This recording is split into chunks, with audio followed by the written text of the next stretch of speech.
Anatomy के paper का बहुत फ्रीक्वेंटली आस्क क्वेश्चन है सेरेबेलम। तो अभी हम इसको डिस्कस करेंगे। सेरेबेलम, जिसको आयुर्वेद में लघु मस्तिष्क भी बोलते हैं, जिसका मतलब होता है स्मॉल ब्रेन। ओके। अब हाइंड ब्रेन का ये लार्जेस्ट पार्ट है। हाइंड ब्रेन मतलब हमारा जो पीछे का जो ब्रेन है, जिसमें सेरेबेलम पॉन्स मेड्यूला आता है, उसमें वो लार्जेस्ट पार्ट है। बट ओवरऑल पूरे ब्रेन का ये सेकेंड लार्जेस्ट पार्ट है। मतलब जब हम पूरा ब्रेन देखते हैं तब टॉप पे सेरेब्रम होता है, फिर सेकेंड लार्जेस्ट होता है सेरेबेलम होता है।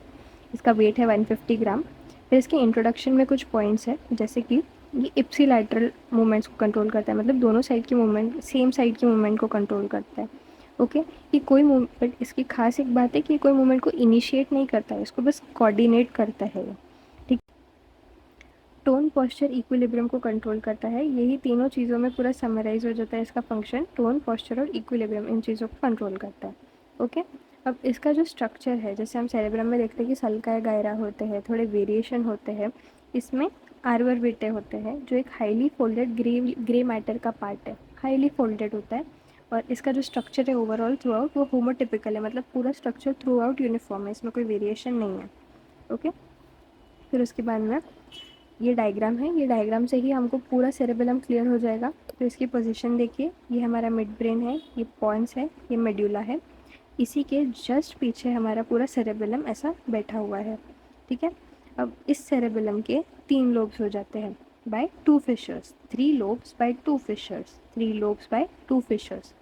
3 लोब्स कौन से हैं? एंटीरियर लोब, मिडल लोब या पोस्टीरियर लोब, और नीचे एक छोटू सा लोब होता है, इसको बोलते हैं फ्लोक्यूलर नोड्यूलर लोब। ओके। 3 लोब बन रहा है, मतलब कितने फिशर से बन रहे होंगे? 2 फिशर से बन रहे होंगे। तो हमारा जो पहला फिशर है जो ऊपर है वो है फिशरा प्राइमा, और दूसरा फिशर जो है वो है पोस्टेरोलैटरल फिशर, जो नीचे की तरफ है। अब इसके जस्ट ऊपर जो है वो टेंटोरम सेरेबेलाई नाम का एक स्ट्रक्चर है, और जस्ट नीचे जो है हमारा स्क्वामस ऑसिपिटल बोन होता है। जो ऑसिपिटल बोन है वो नीचे की तरफ है, और वो स्क्वामस ऑसिपिटल बोन। ओके। फिर इसके 3 मेनिंजेस दिख रहे हैं डायग्राम में। ड्यूरा मैटर सबसे आउटर साइड पे, एरेक्नॉइड मैटर बीच में, और पाया मैटर सबसे इंटरनल साइड में।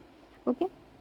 अब इसका स्ट्रक्चर अगर देखें तो ऐसे 2 पेडंकल होते हैं सैजिटाइल सेक्शन में, 2 पेडंकल होते हैं, और उसको बीच में एक वर्मिस से कनेक्ट किया होता है। जो सेंटर पार्ट कनेक्टिंग पार्ट है उसको वर्मिस बोलते हैं।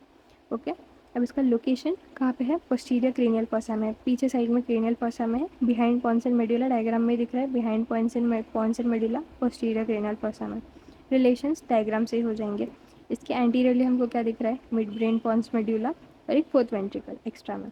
फिर पोस्टीरियर इंफीरियरली क्या दिख रहा है हमको? स्क्वामस ऑसिपिटल बोन दिख रहा है, और सुपीरियरली क्या दिख रहा है? टेंटोरम सेरेबेला। तो रिलेशंस का पॉइंट भी हो गया। फिर इसके एक्सटर्नल फीचर्स में जो हमने बताया कि two cerebellar hemispheres which are united by vermis, 2 surfaces, 3 lobes, 3 fissures. 2 surfaces कौन से है? सुपीरियर सर्फेस जो डायग्राम में दिख रहा है कि कॉन्वेक्स है, और इंफीरियर सर्फेस है, उसके अंदर एक डीप मीडियन नॉच होती है जिसको वैल्क्यूला बोलते हैं, जो राइट और लेफ्ट हेमिस्फीयर को सेपरेट करता है, वो सेजाइटल सेक्शन में दिखता है। ओके। फिर उसके बाद में 3 लोब्स। अब 3 लोब्स हमारे डायग्राम में क्लियरली दिख रहे हैं, एक एंटीरियर, एक पोस्टीरियर और एक फ्लोक्यूलर नोड्यूलर लोब। तो एंटीरियर लोब जो है वो anterior part of superior surface पे प्रेजेंट है। देखिए, anterior part of superior surface पे प्रेजेंट है एंटीरियर लोब। मिडल लोब जो है वो लार्जेस्ट लोब है, और जो फ्लोक्यूलर नोड्यूलर लोब है वो स्मॉलेस्ट है और इंफीरियर सर्फेस पे प्रेजेंट है। फिर से anterior lobe superior surface anterior side पे प्रेजेंट है, मिडल लोब लार्जेस्ट है और बीच में प्रेजेंट है, और फ्लोक्यूलर नोड्यूलर लोब स्मॉलेस्ट है और इंफीरियर सरफेस पे प्रेजेंट है। ओके। फिर जो 3 लोब्स बन रहे हैं वो किससे बन रहे हैं? फिशर्स से बन रहे हैं। 3 फिशर्स कौन से हैं? 2 तो ये डायग्राम में दिख रहे हैं ट्रांसवर्स वाले, और 2 एक सेजाइटल वाले में दिखते हैं। तो ये हमारा जो फिशर है प्राइमा है वो एंटीरियर लोब और मिडल लोब में डिवाइड होता है, और जो पोस्टेरो लैटरल फिशर है वो फ्लोक्यूलो नोडुलर लोब और मिडल लोब को डिवाइड करता है। ठीक है, इसी में दिया है वैसा, primary fissure, posterior lateral fissure. और एक जो है हॉरिजॉन्टल फिशर वो सुपीरियर और इंफीरियर सरफेस को सेपरेट करता है, मतलब इस तरह से बीच में सेपरेट करता है। ओके। फिर सेरेबेलम के मॉर्फोलॉजिकल भी कुछ डिविजन्स होते हैं, जैसे जिसको बोलते हैं Archie cerebellum, paleo cerebellum, new cerebellum. ये किस तरह से डेवलप हुआ उसके हिसाब से इसका नाम लिखा है। आर्की सेरेबेलम मतलब जो सबसे ओल्डेस्ट डेवलप्ड है, और पेलियो बीच में, और न्यू सेरेबेलम सबसे न्यूएस्ट डेवलप्ड जो है। ठीक है। ये जो आर्की सेरेबेलम था ओल्डेस्ट था, मतलब सबसे पहले एक्वेटिक वर्टिब्रेट्स में डेवलप हुआ, पेलियो सेरेबेलम टेरेस्ट्रियल वर्टिब्रेट्स में, और ये न्यू सेरेबेलम ह्यूमंस में। ओके, अब आर्की में कौन से पार्ट्स आते हैं? फ्लॉक्यूलो नॉडुलर लोब, लोब और लिंगुला। इस डायग्राम में देखेंगे, नीचे छोटी सी डायग्राम है, इसमें दिख रहा है कि आर्की सेरेबेलम जो नीचे वाला है ये फ्लॉक्यूलो नॉडुलर लोब और लिंगुला, ये पार्ट्स आते हैं इसमें। इसका काम क्या है? एक्सियल मस्कुलेचर, लोकोमोशन और इक्विलिब्रियम। ओके, फिर पेलियो सेरेबेलम जो ऊपर प्रेजेंट है, ये एंटीरियर लोब, पिरामिड और यूविला को कंसिस्ट करता है। सिर्फ एंटीरियर लोब भी लिखा तो मेन काफ़ी है। इसका फंक्शन क्या है? टोन, पोस्चर और क्रूड मूवमेंट्स को मेंटेन करना। फिर न्यू सेरेबेलम जो न्यूएस्ट है वो हमारे मिडल लोब की जगह पे होता है और इसका काम है फाइन मूवमेंट्स को कंट्रोल करना। अब फंक्शनली भी सेरेबेलम को तीन इसमें डिवाइड कर सकते हैं, तीन जोन्स में। एक लैटरल जोन जो सबसे एक्सट्रीम साइड में होगा, एक इंटरमीडिएट जोन, एक वर्मिस या मीडियन जोन जो हमारा सेंट्रल कनेक्टिंग पार्ट है वर्मिस वाला जोन, और एक नीचे फ्लोक्यूलर नॉडुलर लोब वाला रीजन। ओके, अब इसको इस डायग्राम में यहाँ दिख नहीं रहा है, मैं ओरली बोल देती हूँ। मेंटल, एक्सियल, एपेंडिकुलर, इक्विलिब्रियम, ये याद रखने के लिए, इजी बनाने के लिए, इसको एग्जैक्ट वे में नहीं लेना है। अब मेंटल जो मैंने बोला कि लैटरल जोन का जो है उसमें क्या आ जाता है? Planning, programming, coordinating muscle activity, ये सिर्फ ट्रिक्स है। ओके, इसका एक डायरेक्ट इन्फ्लुएंस नहीं लेना है। Mental, planning, programming, coordinating muscle activity. फिर जो इंटरमीडिएट आता है उसका हमने क्या एक्सियल नाम रखा है, मतलब muscle of distal part, hand और फीट की मूवमेंट। और जो मीडियन जोन है हमारा वर्मिस वाला जोन, उसको हमने अपेंडिकुलर रखा है, मतलब muscle of trunk, neck, shoulder और हिप को कंट्रोल करता है। और जो फ्लोक्यूलर नोडुलर लोब है नीचे वाला, वो इक्विलिब्रियम को करता है। अगर मैं डायग्राम पे थोड़ा जूम कर सकती हूँ तो मैं बताऊंगी। ये देखिए, ओके।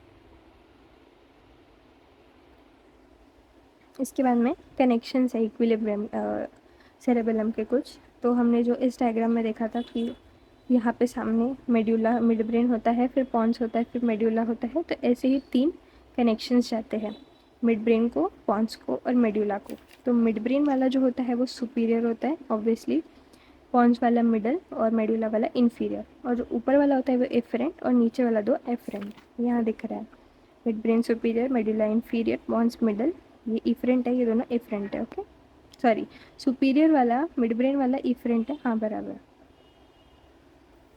उसके बाद में ब्लड सप्लाई, इसका ट्रिक है SAP, two superior cerebral arteries, two anterior inferior cerebral arteries और two posterior inferior cerebral arteries. Okay, फिर उसके बाद में इसके फंक्शंस देखेंगे। फंक्शंस में आता है control same side of the body, introduction का एक पॉइंट है कि इप्सिलैटरल मूवमेंट को कंट्रोल करता है, वॉलेंटरी मूवमेंट्स को कंट्रोल करता है, टोन, पोस्चर, इक्विलिब्रियम, ये तो इसका मेन काम है। आई बॉल की मूवमेंट मतलब ऑक्यूलोमोटर मूवमेंट्स को भी ये रेगुलेट करता है। कॉग्निशन में इसका इंपॉर्टेंस है। वर्मिस कंट्रोल्स एक्सियल मसल मतलब पोस्चर को कंट्रोल करता है। अब इसका एक मेन पॉइंट है कि ये कंपैरेटर है, मतलब ये सेरेब्रम और स्पाइनल कॉर्ड के बीच में मूवमेंट्स को करेक्ट और मॉडिफाई करके एक दूसरे में ट्रांसमिट करते रहता है, तो ये कंपैरेटर का भी काम करता है। फिर fine tuning of motor program performance में भी ये काम करता है, मेनली नियो सेरेबेलम का काम है ये। इसकी क्लिनिकल एनाटॉमी के 3 points, gait ataxia, truncal ataxia, neocerebellar lesions. इस छोटी सी डायग्राम में अगर यहाँ देखेंगे तो गेट अटैक्सिया क्यों हो रहा है? एंटीरियर लोब के लीजन के कारण। ट्रंकल अटैक्सिया क्यों हो रहा है? वर्मिस के लीजन के कारण। और न्यू सेरेब्रल लीजन्स क्यों हो रहा है? मिड ब्रेन के कारण हो रहा है। तो इसको ऐसे विजुअली इमेजिन करने के लिए कर सकते हैं। तो ये था हमारी सेरेबेलम के लिए 10 मार्क्स के लिए जितना भी रिक्वायर्ड है वो कंटेंट पूरा इसमें समराइज्ड है। Thank you.